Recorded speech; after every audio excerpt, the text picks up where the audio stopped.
practicing in the stadium today, what made you guys decide to change from the high school facility, and how advantageous is this for Saturday?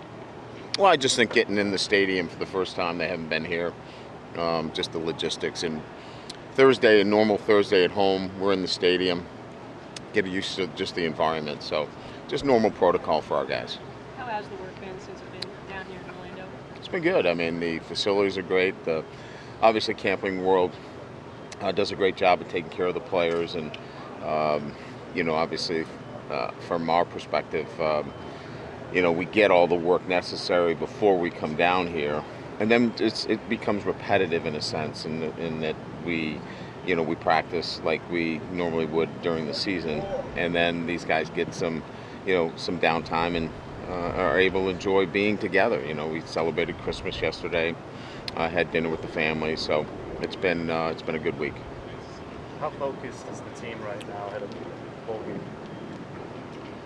Well, I think the focus needs to continue to improve. Obviously, when you come down here, you're down in Florida, and the guys are enjoying being here. They are preparing well, but these next 48 hours are crucial now as they begin their mental preparation and getting ready for a really good football team in Iowa State. So I thought yesterday's practice was what it needed to be.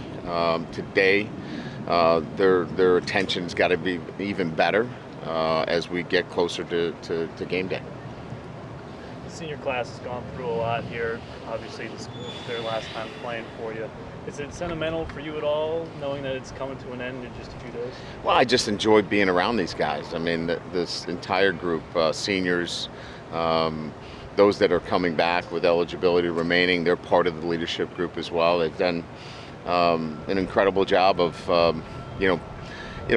their preparation in terms of week to week, 365 days a year. And I mean, in terms of January and February, March, spring ball, the summer, all those things combined, we see that much more than you guys. You see the season, but just the way they've handled themselves throughout the entire calendar year and their preparation and preparing and representing Notre Dame both on and off the field, it's been fun as a football coach to be around these guys. So, we want to take advantage of the next few days because, they won't be with us anymore. And so we want to be able to enjoy it. And the best way to enjoy it is to win a football game. You said the other day that Iowa State's a team that plays hard, basically start to finish. Yeah. Have you been kind of hitting that message home to your guys this week? Well, they've watched enough film and they've seen him play.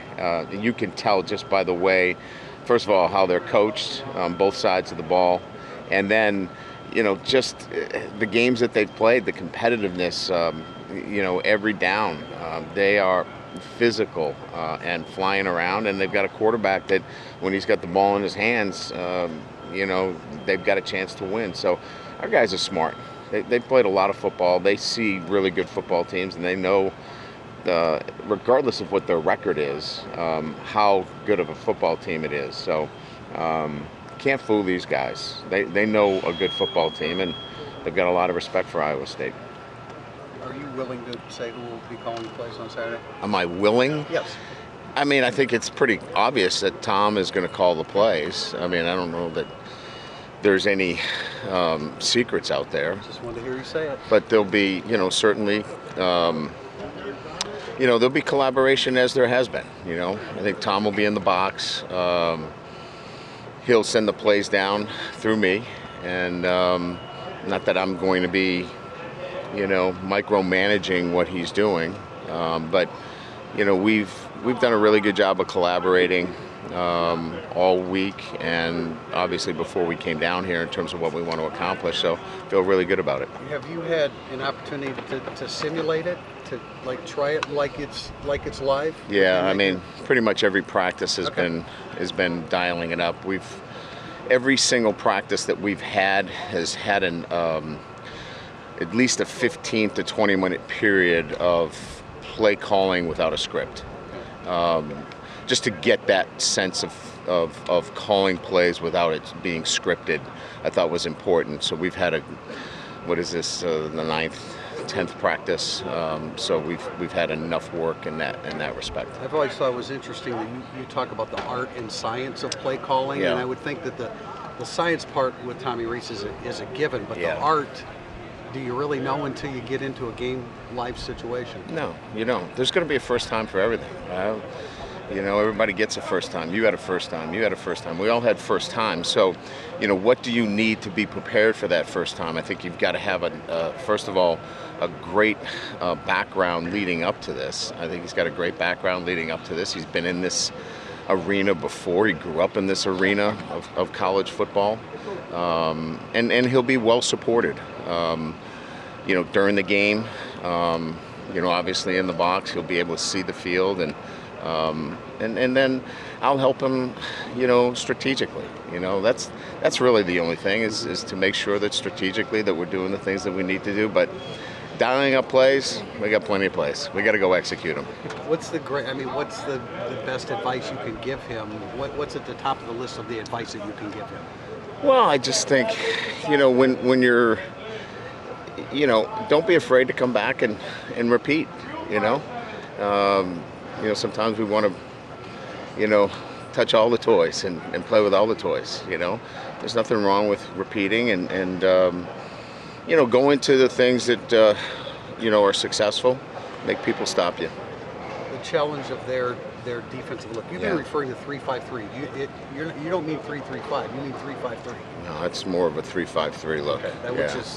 Which is very unusual, right? Yeah, it's a different defense, and again, it has some complexities to handle the Big 12, right? 1 week you're in 5 wides, the next week you got to play Kansas State. I mean, so they have to morph into different looks, and I think Coach Heacock has done a really good job of putting this defense together, where it has to be stingy, against the run, but it also has to be able to handle a lot of different looks. That's what I was going to say. I mean, there must be the flexibility within that because they're good against the run and they're pretty good against the pass, too. Yeah.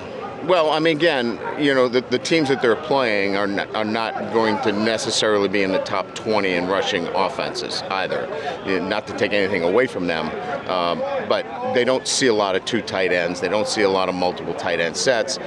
Kansas State was the one team that, showed a lot of 2 tight end sets against them. So, you've got to be able to pick and choose in terms of what you want to do against a structured defense that causes you some concerns. So is that a big reason why, I think it was last Saturday, you emphasized just the need to run the football against this defense? Yeah, but I think more importantly, we wanted to really work on ourselves as well in terms of who we want to be, what we want to look like in terms of a more,